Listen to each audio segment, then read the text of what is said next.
Notre série de la semaine, à présent, à la découverte d'une ferme et surtout d'une fermière au caractère bien trempé. Sur les premières pentes du Vercors, au-dessus de Grenoble, la ferme du Souillet est un refuge. On s'occupe bien sûr des prairies et des animaux, mais ce qui compte avant tout, ce sont les humains. On pourrait l'appeler la ferme de la deuxième chance. Voyez ce reportage tourné par Gilles Ragry et Yves Mariglot.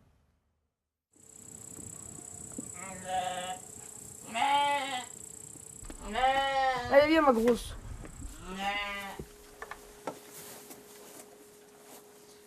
Ça, c'est de l'antibiotique. Ça lui évitera de... Et là, honnêtement, je pense que l'os, il est cassé. C'est pas ton tour, toi, tu dégages. Tu veux quelque chose, toi aussi? Hein? Ouais, t'es con, gros con. T'es con, celui-là. Oui, celui-là, il avait le biberon, il n'y a pas besoin de demander. Comment tu t'appelles? Comment tu t'appelles? Arrête! 133. Putain, il est grave. C'est l'histoire d'une bergère au langage aussi fleuri que ses prairies.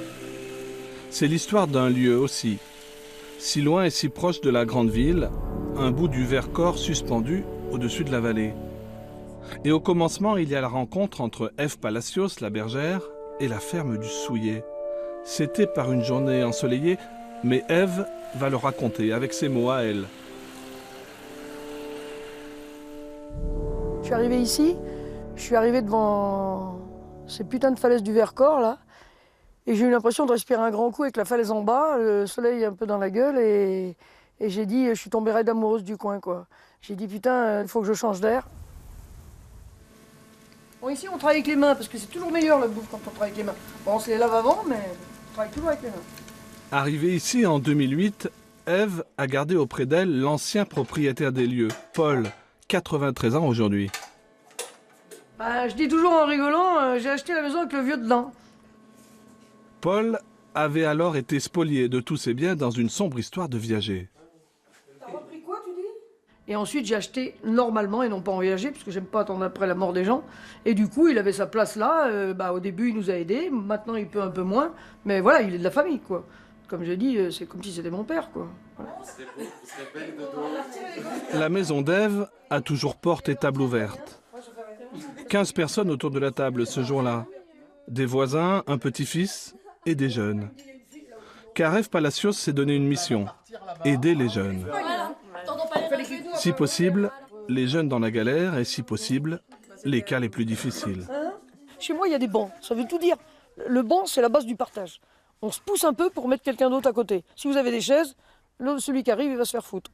Tandis que nous, il y a toujours une place pour quelqu'un qui arrive. Voilà. Aussi bien à l'assiette qu'à la table que partout, quoi. Oui. Tu mets en longueur avec le pied des bois, tous au même niveau qu'on puisse le prendre au tracteur. Voilà. Okay. Donc tes branches et les autres, ils amènent morceau par morceau. Okay. Tu essayes de ne pas leur couper les jambes. Quand ils prennent une branche, tu les laisses faire. Au début, on arrive, on boit le café. Et après, ça dépend. C'est souvent la même chose. Il faut couper du bois, après il faut les brancher, après il faut le fendre, faire des tas. Alors, des fois, c'est plus sympa que d'autres.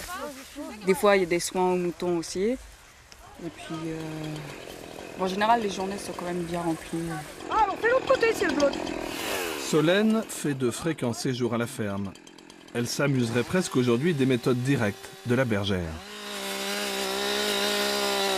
Elle dit ce qu'elle pense, elle le dit bien et elle fait du rentre-dedans quand il faut, mais au contraire, c'est bien. Ça marche, ça a marché avec toi? Oui, plusieurs fois, elle m'a bien engueulé et c'est bien comme il faut, quoi. Maintenant que l'on connaît un peu la ferme du Souillet, nous verrons par la suite toutes les histoires qui s'y entremêlent.